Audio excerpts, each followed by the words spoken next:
they might might be a cause for their death at the time of childbirth.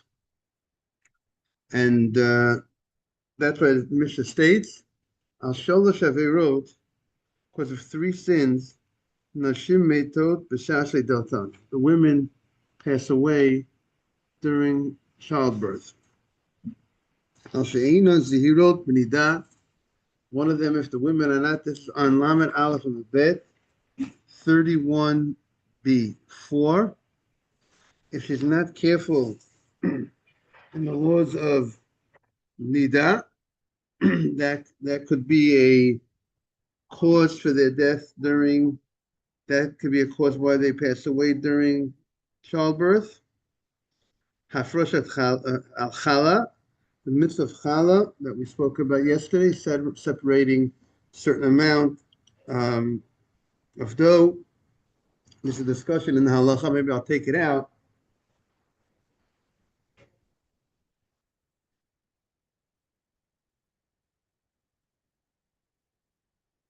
You know, regarding the mitzvah of challah. So just I saw that an outsider to Israel, I mean, and we in the Ashkenazim, they take off like a kazayit, the size of an olive of dough, and it's supposed to be burnt. It's supposed to be burnt. That's the challah that they separate. Really, in the time when we had the Beit HaMikdash, and when we had when we were in the status of purity much more, and we had paraduma. So there we would take off the challah and we would give it to the kohen. This is one of the gifts of the kohen, is the challah. But today we're in the status of tumah, and the challah that we take off would be tamei. So and the kohen can't eat it, so we burn it. And if a person can't burn it, they able to dispose it in a respectable way. But the question is, how much do they need to separate? How much challah do they need to separate? So I just so interesting. I know here in America, I know that the Ashkenazim take off the kazayit, and I think Rav Avadia wrote that really any amount, the Sfardim would hold any amount. Yeah, in the Kitzur Shulchan Aruch, he says like this.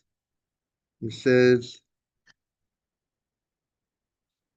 that's what I recall, that he makes a distinction. The sheer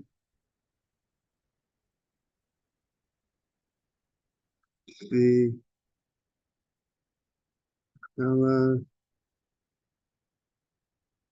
yeah, a second.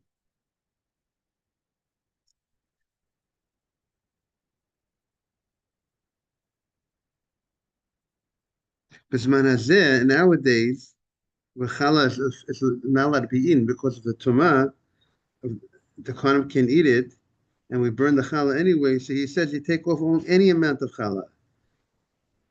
You know, but he says from the Ashkenazim, some take off the size of a kazayit. You know, when we would do it right and give it to the Kohen, um, on the Torah level, challah has no shear. You can take off any amount of challah. But midrabanan, you take like 1/24th, and if you're baking for commercial purposes, for sale would be 1/48th. That would be, but today, like we said, depending on your customers, how much we take off a size of an olive, or you take off any amount, whatever your custom is. And he says after you separate the challah, you burn the challah. You shouldn't really just take the challah and throw it into the garbage. It's a lack of respect for the holiness. But if it's impossible to burn for some reason, So first of all, to burn the challah that you separated, whatever the reason is, you can wrap it in a nice paper, a nice wrapping, and then you can dispose of it. Similarly, after you burnt the challah, whatever's left, you can throw it out into the garbage. And that's not, you did the mitzvah already. It's not called disrespectful by putting the garbage after that. Okay. But you hear that, Ronnie? That's some of the little bit about challah. Okay, but again, you have to make a certain amount of challah in order for you to have the responsibility to separate the challah. Now, the Mishnah states, "Ubahadlakat haner," and also if she's not careful in lighting candles for Shabbat, that also would be a cause of death during childbirth. Now, obviously, so I would say that the punishment for not lighting Shabbat candles would not be death, right? Meaning nida. So the lady's not careful nida. That's karet. That is technically has the power of that sin, as the karet means to be cut off, to die before 60. So that has the power that they should be worthy of death. Also, not separating challah, and now the food is tevel. So let's say if the bread would be tevel because you didn't separate the challah. So then I could also understand that the punishment is, a person can be liable for death.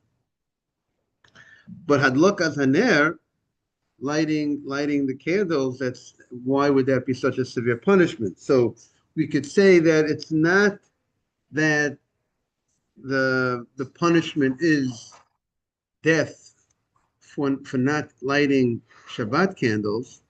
Rather, perhaps if the woman would be worthy of punishment, a lot of times a person can be worthy of punishment of death, but the Hashem pushes off the punishment for his great kindness, but maybe this is what the Mishnah means, but if she's not careful in the lighting of the candles, then her death would, maybe here Hashem will say, I'm not going to push off her.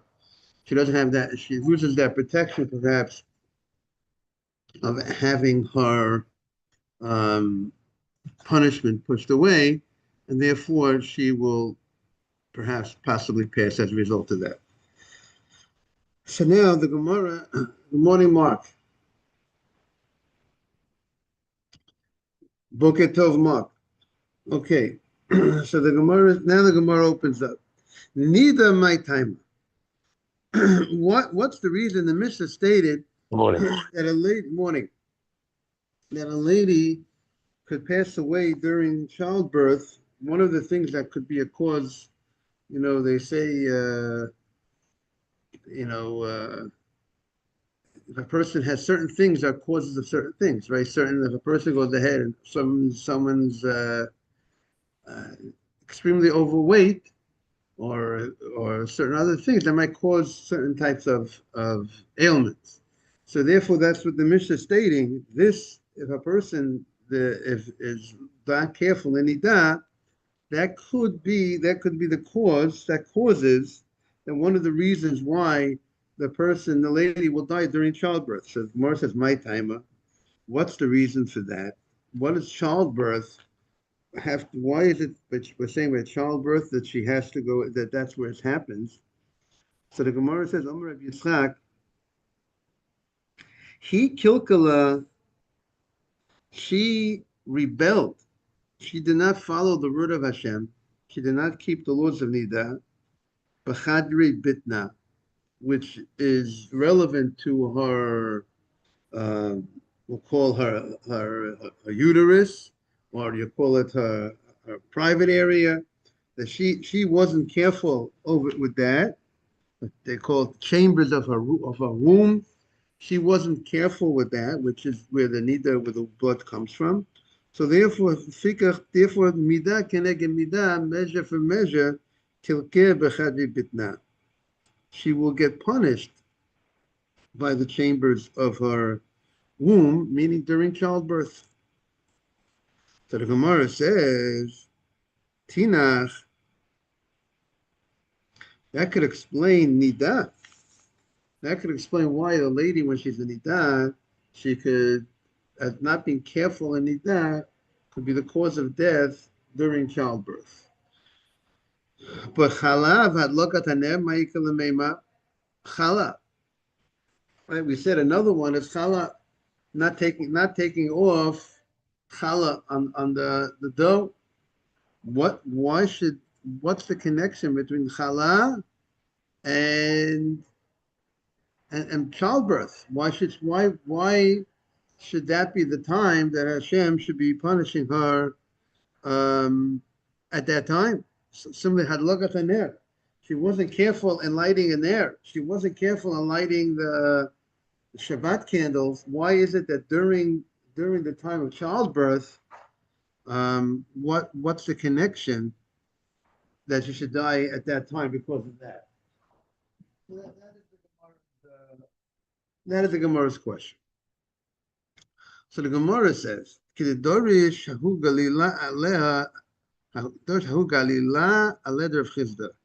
Like a man from the Galilee in Eretz Israel, the way he expounded, how he explained in front of Rav Chizda. He, with his explanation, that will explain everything. Omar HaKadosh Baruch Hu. Hashem says, "Revi'ed dam natati b'chem." I gave every person. No,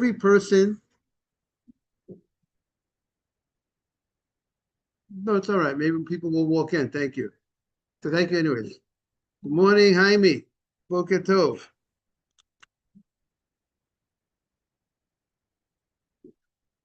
So we're discussing this Mishnah of three Averot. There are many mitzvot, as we know, that keep a person, that as a result of the mitzvot, the person will live very long. Like Hashem will extend the people's lives. And then there's the flip side. Because certain Averot that the person might pass away. And the Mishnah states that the Mishnah is now focused on the women, the holy women. But there are women that might not be doing, but women who are not doing the right things. If a lady is not careful in lighting the Shabbat candles, or she's not careful in Nidah, or if she's not careful in separating the challah from the dough, that makes her very vulnerable to pass away during childbirth. The Gemara, what we're discussing here, it wants to understand what's the connection between childbirth. Why should childbirth be the place where the woman is vulnerable to be punished? So the Gemara, you basically picked all three of their main mitzvot that they're responsible for.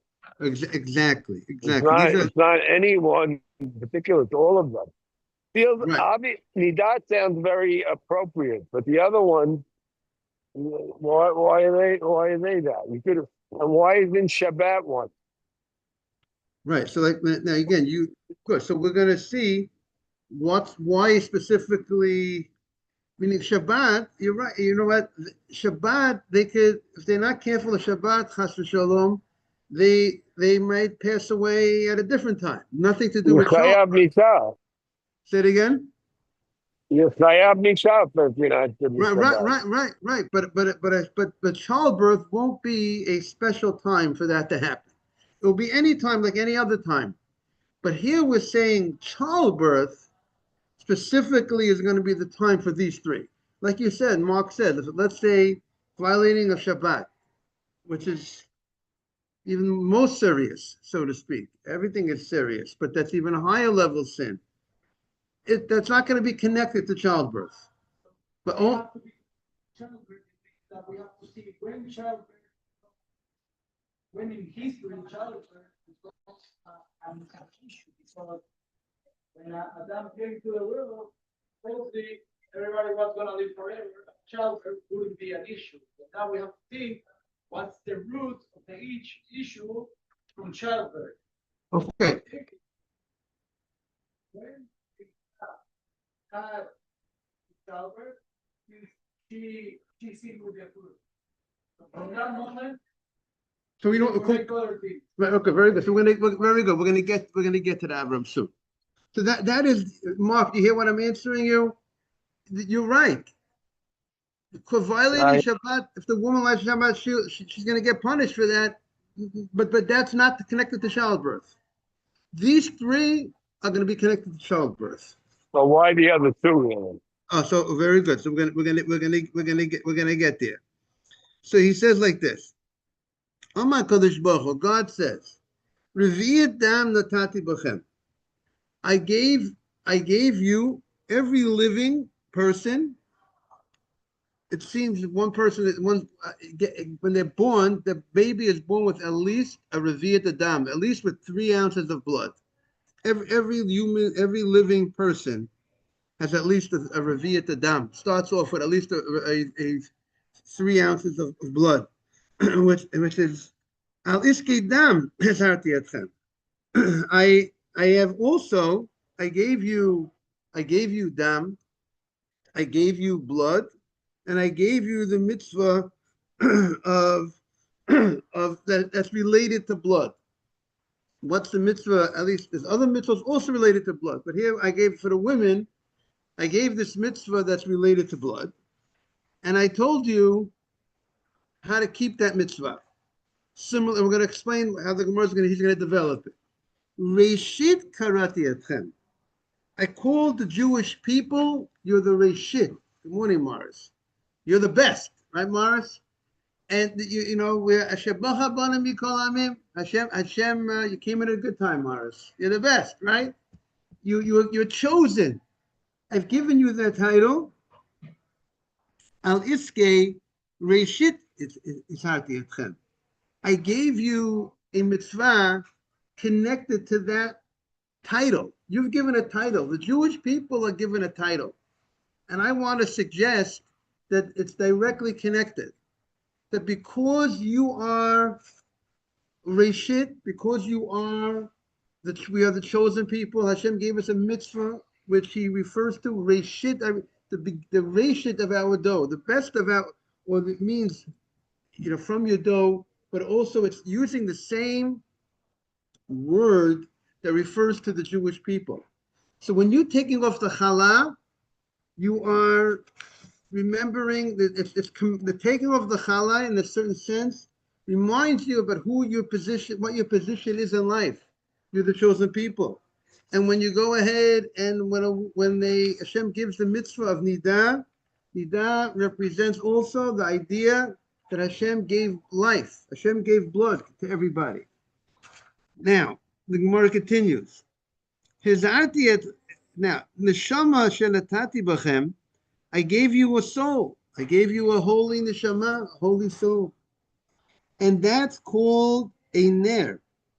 The neshama is called a light, a candle. It says, ner Hashem nishmat adam. That the neshama of a person, the holy soul of a person, has ner Hashem nishmat adam.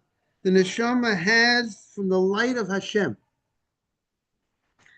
So I gave you, aliski ner is hati etchem. I gave you a mitzvah. You have a mitzvah that's directly connected. Excuse me. Morning, Mark. You have a mitzvah that's directly connected with light. And which I want to say that mitzvah it's not random, just you have the mitzvah that's connected to light. It's also supposed to remind you, it's also commemorating the fact that you have to know that you have a special light within you. You have a special neshama. You have special soul. Now, if you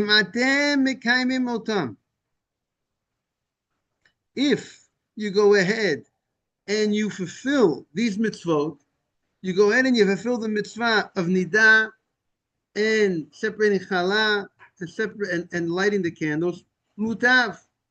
Then that's great. You're going to live. You're gonna have and mutav. You're gonna have a lot of blessings, a lot of brachot. Like the Gemara says, if you're very careful about keeping the Shabbat candles, you'll have children. You'll be blessed with children, maybe that are learned. Different blessings for keeping the mitzvot. These mitzvot. Vimlav, but if you do not keep these mitzvot, so then hareini notel nishmatchem. Thank you so much. That's for you. I hope. No, I'm good. I'm good. I'm gonna take. I'm gonna. No, I'm good. But thank you very much. Hareini notel nafshechem. If you do not, the Gemara is over there for you, Mark. By the way, on your place, by your place. No, on the other side. But if not, if you do not keep these mitzvot, then I'm going to take the neshama. Now, why should I take the neshama for not keeping this mitzvot? Because he says you're going to lose that blood that I gave you, the blood that I gave you, which represents life. I gave you blood, and I told you that connected with the blood, I told you to keep the mitzvah of nidah, and I'm going to take out your you have a light. I gave you a light, right? I gave you a light. You're going to lose that light. Rashi says, if you look at the Rashi, the top of the page on Lamed Beis Lamed Aleph, Morning Asaf, 32a. So Rashi says the following: Hareini notel nishmatchem. The top line, you got it, Mark? No, nishmatchem. I'm going to take the neshama, b'tovad, and then what's going to happen is you did not keep. You're going to lose the blood. V'tovad reviyatimchem. Because when the removal of neshama, as a result, if the neshama is gone, if the soul is gone, then you're going to lose. That's the way you're going to lose your blood, and because and the person's deserved of the blood being lost because he did not follow the mitzvah relating to blood, and therefore yich ben nerchem. And if the neshama is taken, then the person's light is gone, which is he loses the neshama as a result of that, because your light's going to go out, and you're going to lose the yivatel shem rishosechem. The challah you're called like the chosen, you're special. You're going to lose that status by passing away. You're going to lose that unique status.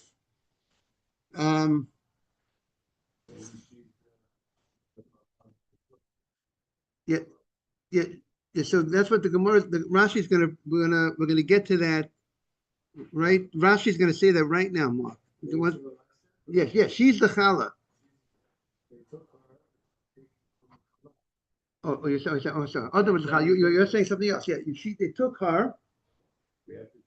Take from the challah, so she's taken away. Okay. Interesting idea. So you're going to lose that great status if you're going to lose your name if they're not here in this world. So v'noshim, and Rashi says v'noshim nitznavu akach. Rashi says the women are commanded regarding these mitzvot. So Rashi says why? First, Rashi quotes the midrash.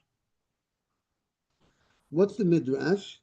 Keda amrina b'beis Rabbah. He avdat chalato shel olam. She went ahead. Chava was the one that caused the challah of the world to pass away, because Adam, as Avram said before, when Adam was supposed to live forever. Adam is like a challah. Why is Adam like a challah? Because Hashem took Adam, he separated Adam, he made him from the Adamah. You have the big ground, you have a tremendous world, big afar. But when Hashem took a certain amount of the afar of the ground and he created man. So because she went ahead and caused the death to the challah, so she goes ahead and she has the mitzvah. She's given a mitzvah of challah. She's given a mitzvah to separate challah. She went ahead. Now, he was also the light of the world. Adam was the light of the world, the ner of the world. And because she extinguished that light, he had the neshama that would live forever. And now she caused also his death. So she extinguished the fire. So now by lighting the Shabbat candles, she's atoning for the sin of extinguishing that fire. By separating the challah, she's atoning for the sin of the death of the challah of the world. She caused the death. And also, v'shafcha damho, she... So she's saying family period is the same thing. It's atoning. She caused death. She brought blood to the world. She caused that there'll be death, that Adam was died as a result of the sin, and she played a role in that. So therefore, she is the one, we give her that mitzvah of nidah.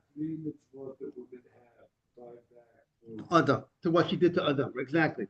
The three, according to this midrash, the three fascinating midrash, that the three mitzvot that she primarily, even though challah also, the man, if there's no woman, if a man's a bachelor, he's making dough, he also has separate challah. And if a man's same thing by a man has to light candles as well.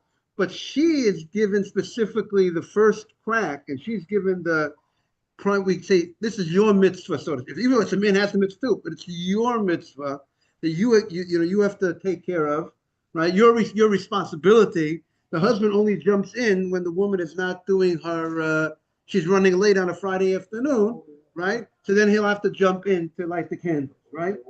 Or away, exactly. So, but it's also an amazing thing to think about. When I I don't know how many women are thinking that when they're lighting the candles, they're atoning for Adam, what she did. She caused the death of Adam, and when she's separating the challah, she caused the death. Morning from that, she caused the Adam's death. And lastly, to say is that when the woman has her period and she's keeping the mitzvot of nidah, to think about that the reason why she has this is to atone for the blood shed, the blood that Adam was died as a result of her. Now, to me, there's a great musar that if a lady would think about that, what was the problem of Chava? The problem of Chava was a woman is in a great position of influence. To this world is all about influences. Who is a big influencer? The number one influence on a man is his wife. She's in the best position to influence. There's no question about it. She can influence for good or for bad. Chava, as great as she was, failed big time. She failed. I mean, it's not for me to talk. Chava was unbelievable, but whatever the temptation or whatever, it's hard to understand, but she failed. And there's a message, and she caused great havoc to the world. But the message is to every woman, number one, I want to atone for what she did, and I can't make that mistake. That's my thought. That I, as a wife, I'm a position of influence. I got to remember Hashem gave the women a mitzvah to remember the mistake of what Chava did in her position. And now you, young lady, today, you got to make sure you don't repeat, not to be a repeat offender, repeat of what she did wrong. And you make sure you're going to be careful to never to ever influence your husband to do anything on the negative, and rather to only influence him to do great things in life. That's like a positive way. So a woman has this thing. She has every month something going on with her. She has to realize it's like God is sending her a message. He influence. The woman only can influence. The decision making is on the man because the woman is the receiver, the man is the giver. So the woman can influence the man, but the man has to take the decision and the final decision in everything. But not all men do what they need to do in life, because a lot of times the men might make the wrong decision. Like the woman can give the opinion, but the decision cannot be based on the woman. Right, okay, yeah, but he's a new guy he's not married too long yet. You'll see. 3 years. Okay. 43. Baruch, many more for everybody. What was having? But that is this good. Now if a lady would think about this, Mark, yeah. His point is we're talking about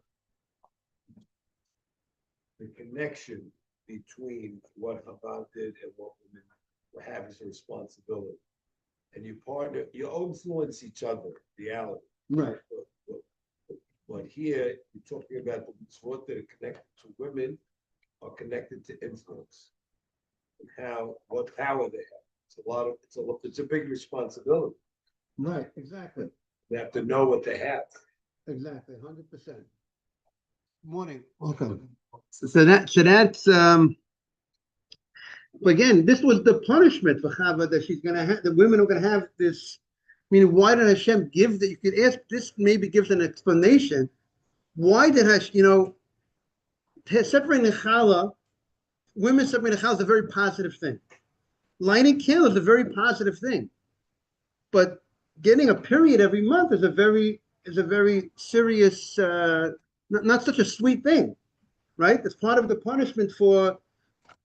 Morning, David. Part of the punishment of what she did wrong for Chava, but that every woman today should have that, go through that experience because of Chava. But we're saying that every month a lady, the Gemara is talking about, a lady has a period every month, and if she's not, and we're saying part of the reason why Hashem gave the period, that punishment to a woman, to atone for Chava. But just to atone for Chava seems like a lot, that every woman should go through every month for many years just to atone for what? Childbirth, right. But just because of what, to atone for Chava. So we're saying there's a very practical purpose for the woman as well. Because if by having this, she remembers what Chava did wrong. That Chava used her influence on her husband to make him sin. Yes, not during the 7 days. Only the days when a person is sinning Shiva, that they're forbidden to have relations. But after the 7 days, once they get up from Shiva, they're permitted. Now it's a great question. I didn't know. It's a great question. Yeah, 100%. So that's what we're saying, that it serves a great purpose for the woman every month to say, you know what, I got it's a shalom bayit. It's a shalom bayit point. It's a message every month. Am I using my influence on my husband properly? Is that huge or not? It's like a much more positive way to look at this. Because every punishment, whatever punishment Hashem gives to a person, has a great purpose. It's not like Hashem is punishing the woman. Hashem punishes the woman with this point, but there's a greater point that Hashem is sending the message of Quran 32a, Lamed Bet Namen Aleph. Now, so then the Gemara asks the question, why specifically during the time that she's giving birth does she get punished for these 3 sins? Meaning, she's given these three mitzvot. She's given the mitzvah of nidah. She's given the mitzvah of challah. She's given the mitzvah of lighting of the ner Shabbat. And we're saying specifically, the Mishnah states, when Hashem takes out, when she's punished, is b'shat leidah. when she gives birth. What's unique about that time period? Why when she gives birth? So Amar Rava. So Rava says, Nafal Turah, when the ox is down on the ground, have your knife ready. Because you know what? It's very hard. An ox, let's say, weigh 2,000 pounds. You know, to slaughter an ox, you have to get it down, put it down to the ground to slaughter it. But if you have your knife ready, you sharpen your knife, let's get going. Do it, slaughter it. So once it's down, it's very easy to get it. So too, it's the same thing.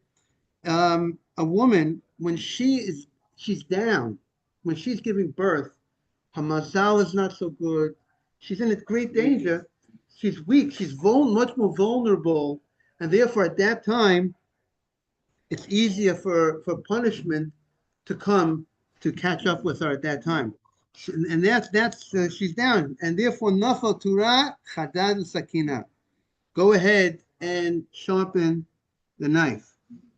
Now, Abaye says, okay, we're going to stop over here. We're going to we'll continue tomorrow on this amazing Gemara. And we thank everybody for joining. Everybody is welcome. We start at 6:45. You're invited anytime. Thank We'll you. take you anytime. Have a great day. Thank you. And again, I want to, Jaime, great to have you on the screen, Jaime. And now I see you. It was a little dark before. Great to see Jaime on the screen and everybody. Jaime, all the best. Fascinating Gemara, Jaime, right? Yes. Okay. All the best. Mark is here. He always. Mark is here. Where are you? There. Have a great day, Love you, Mark. everybody. Take care, everybody. Have a great day, everybody. Thank you so much. All the best.